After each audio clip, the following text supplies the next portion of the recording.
Hello and welcome RJD education. আজকে আমরা আবার এস্টিমেট করবো। এস্টিমেটটা অ্যাকচুয়ালি আবার একদিনও করবো, কারণ আমরা কিছু কিছু কনসেপ্ট মিস করে ফেলেছি সেকেন্ড পার্টটায়।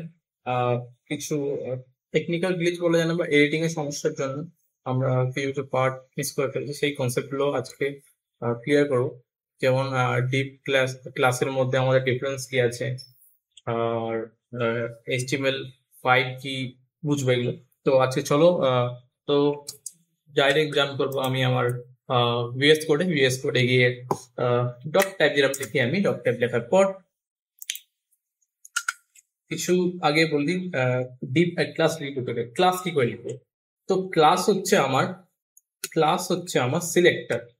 ক্লাস হচ্ছে আমার সিলেক্টর ক্লাস হচ্ছে হচ্ছে আমার সিলেক্টর, যার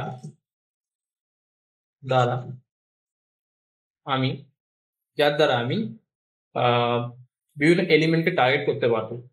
কিরকম টাইপের এলিমেন্ট? এলিমেন্ট হচ্ছে আমার যেরকম ইনপুট হয়ে গেল, এলিমেন্ট আমার হয়ে গেল, ইমেজ হয়ে গেল, এলিমেন্ট আমার এই পি ট্যাগ হয়ে গেল, H1 হয়ে গেল, অনেক রকম যে আমাদের যত রকম এলিমেন্ট আছে সব রকম এলিমেন্টকে আমরা স্টাইল ট্যাগ দিয়ে সিলেক্ট করতে পারি বা টার্গেট করতে পারি। তো টার্গেট সিলেক্ট করি কেন আমরা টার্গেট বা সিলেক্ট করবো? আমরা ডাইরেক্ট যদি আমার কিছু HTML এর মধ্যে কোনো এলিমেন্ট টার্গেট করতে হলে আমরা ডাইরেক্ট এলিমেন্টকেও টার্গেট করতে পারি এলিমেন্ট নেম দিয়ে। তো ক্লাসই কেন ইউজ করবো? দেখো, ক্লাস আমরা এর জন্য ইউজ করবো, তোমার কাছে আছে ধরো তোমার কাছে আছে ধরো ডিভ। তোমার কাছে একটা ওয়েবসাইটের মধ্যে তুমি অনেক রকম এলিমেন্ট পাবে।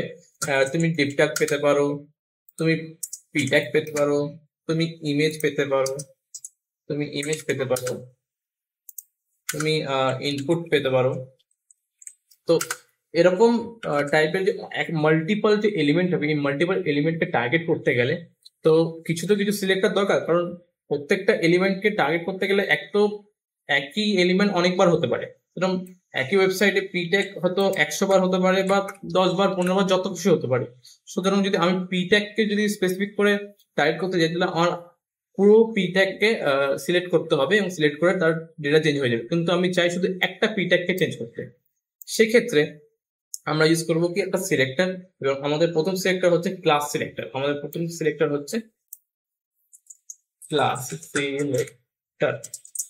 তো ক্লাস সিলেক্টর লিখবো কিভাবে? আমি ক্লাস সিলেক্টর লেখার সহজ একদম একমাত্র উপায় এবং সহজ উপায় হচ্ছে ক্লাস। ক্লাস লেখো, ক্লাসের নাম হয়, প্রত্যেকটা ক্লাস সিলেক্টর বিভিন্ন বিভিন্ন নাম হয়। যেরকম যে কোনো নাম রাখতে পারো, নামের কোনো বাধ্যতা নয়। তুমি দিতে পারো বাবা, তুমি দিতে পারো তুমি দিতে পারো মা, যা ইচ্ছা তুমি দিতে পারো, ভাই, যা ইচ্ছা তোমার ইচ্ছা, যা তুমি তা নিতে পারো। এবার কি ফায়দা আমার ক্লাস সিলেক্টর ইউজ করা ব্যবহার, যে আমাদের উপকার হবে সেই উপকারটি হলো, সাপোজ ধরো আমি পি ট্যাগের মধ্যে কিছু কন্টেন্ট লিখলাম। ধরো আমি লিখলাম এর মধ্যে কিছু কন্টেন্ট লিখলাম এর মধ্যে কিছু কন্টেন্ট এর মধ্যে অ্যাকচুয়ালি একটা নেম অন্য একচুয়ালি HTML5 চল এটা লিখলাম। এবার একেও কিছু একটা ক্লাস দিবি। এবার এই ক্ষেত্রে কি হবে? এক্ষেত্রে আমাকে যদি কেউ বলে, ভাই প্রথম পি ট্যাগ এবং ইনপুটটাকে টার্গেট করে এই দুটোর অন্তত কিছু ব্যাকগ্রাউন্ড কালার চেঞ্জ করে দাও। তো ব্যাকগ্রাউন্ড কালার চেঞ্জ করতে গেলে আমাকে স্পেসিফিকলি কোনো এলিমেন্ট সিলেক্ট করতে হবে, তাই না?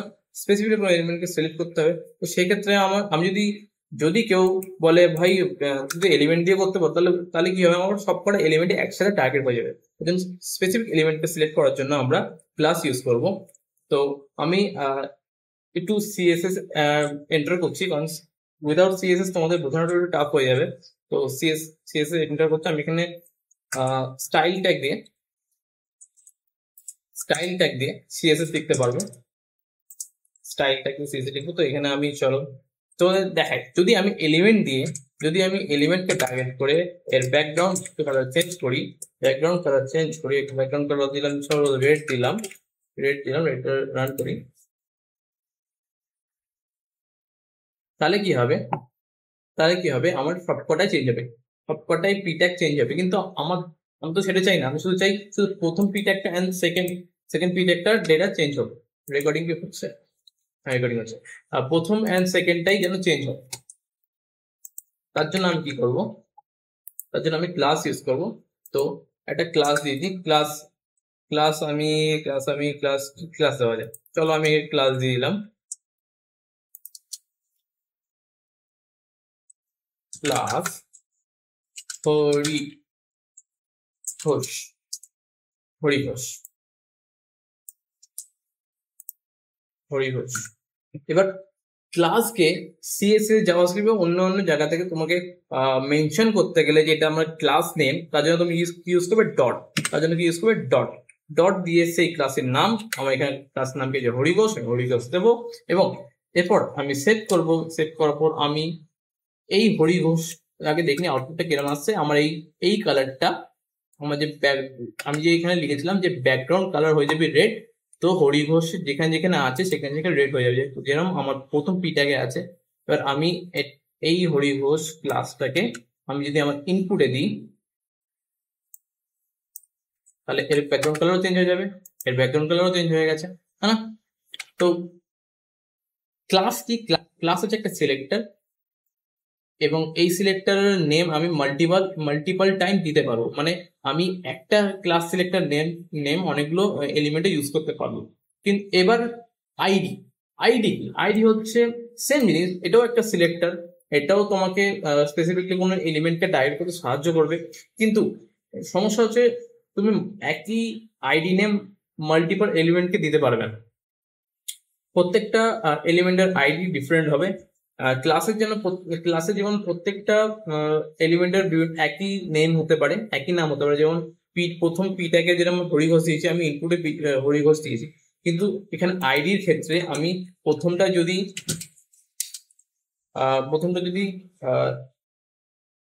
রাম দিই, তো আমাকে ইনপুটে শাম দিতে হবে, হ্যাঁ না? তো তো প্রত্যেকটা প্রত্যেকটা এলিমেন্টের প্রত্যেকটা আইডি ডিফারেন্ট হয়, কোনোদিনও ভুল করে হোক জেনে শুনে হোক একই আইডি দেবে না। এতে কি হবে, একটা ভালো সুন্দর থেকে একটা এরর আসবে তোমার কম্পিউটারে এবং তোমার প্রোগ্রামিং এ, এবং সেই এরর তুমি হয়তো ফিক্স করতে করতে পুরো হয়ে যাবে, কারণ তুমি তো বুঝতেই পারবে না যে আইডিটা আমার কি হলো, কেন আমার আইডি, যদি আমার তোমার এই কনসেপ্টটা না জানা থাকতো। ঠিক আছে, তো একবার দেখে নি আইডিটা। তো আমি কি করলাম, আমি এই শাম আইডিটা এই পিটেককে দিলাম, এবং এবার যেরকম ক্লাসকে রেফারেন্স দেওয়ার জন্য, ক্লাসকে সিলেক্ট করার জন্য আমরা ডট লিখি, সেরকমই আইডি কে সিলেক্ট করার জন্য আমরা হ্যাশ লিখি, হ্যাশট্যাগ দিয়ে, হ্যাশট্যাগ হয় ওই হ্যাশট্যাগ লিখি। তো হ্যাশ দিয়ে আমার যে আইডির নাম আছে সেটা আমি দিলাম, আমার কিন্তু শাম আছে সে শাম দিলাম, দেওয়ার পর এরও ব্যাকগ্রাউন্ড দিয়ে দিই চলো ব্লু, হয়ে গেল। এবার আমি আইডি, এই সেম আইডি আমি এই ট্যাগটাও দেবো, তাহলে কি কাজ করবে? তাহলে চেক করে নিই, আমি সেম যদি আমার আইডি আমার পি ট্যাগটাও দিই, তাহলে তো কাজ করা উচিত, হ্যাঁ কাজ করবে। কিন্তু তোমার একটা, যখন তুমি এসব ক্ষেত্রে কাজ করবে, বাট করা উচিত নয়, মানে তোমার ইউজ করা উচিত না। যদি তুমি সেম আইডি দিতে থাকো মাল্টিপল এলিমেন্টকে, তাহলে তোমার একটা সময় এরর দেবে, কারণ বিশেষ করে সেসব ক্ষেত্রে এরর দেবে যেসব ক্ষেত্রে তুমি ফর্ম ট্যাগ বানাবে বা ফর্ম বানাবে বা কোনো একটা ক্যালকুলেশন বেস বা লজিক্যাল বেস কোনো প্রোগ্রাম ক্রিয়েট করবে, সেসব ক্ষেত্রে তোমাকে সেম আইডি মাল্টিপল এলিমেন্টে দিলে তোমার এরর দেবে, গ্যারান্টি 100%। তো আমাদের আইডি অ্যান্ড ক্লাসের ডিফারেন্স কি, আইডি ক্লাস কি, এগুলো কনসেপ্ট আজকে আমাদের ক্লিয়ার। অ্যান্ড যেটা হচ্ছে, তোমাদের একটা বোনাস জিনিস বলে দিই, এই ডক টাইপ একটা হচ্ছে যখনই তুমি ডক টাইপ দেখবে কোনো এইচটিএমএল ডক টাইপ দেখবে তখন বুঝবে এটার মানে হচ্ছে HTML5, এটার মানে হচ্ছে HTML5, doc type means HTML5। তো আজকে আমরা তাহলে কি শিখলাম, আইডি শিখলাম, ক্লাস শিখলাম এবং HTML5 ডক টাইপ কি সেটা শিখলাম। তো এই কনসেপ্টগুলো আমার মিস ছিল, তো এইগুলো আমি আজকে ক্লিয়ার করে দিলাম। আশা করি তোমাদের আজকের ভিডিওটা পছন্দ হবে। এবার সম্পূর্ণ আমি সিএসএস এ ঢুকে যাবো এবং সিএসএস শিখতে গেলে আমাদের এইগুলো আহ শেখা খুবই দরকার, কারণ এইগুলো ছাড়া আমরা সিএসএস এ কিচ্ছু বুঝবো না, বুঝতে পারলেও অ্যাপ্লাই করতে পারবো না। ঠিক আছে, তো আজকের ভিডিওটা এইটুকুনি রাখি। নেক্সট ভিডিওতে আমরা সিএসএস এ দেখতে পারবে আমরা সিএসএস এ চলে যাবো। তো thank you, bye bye, tata.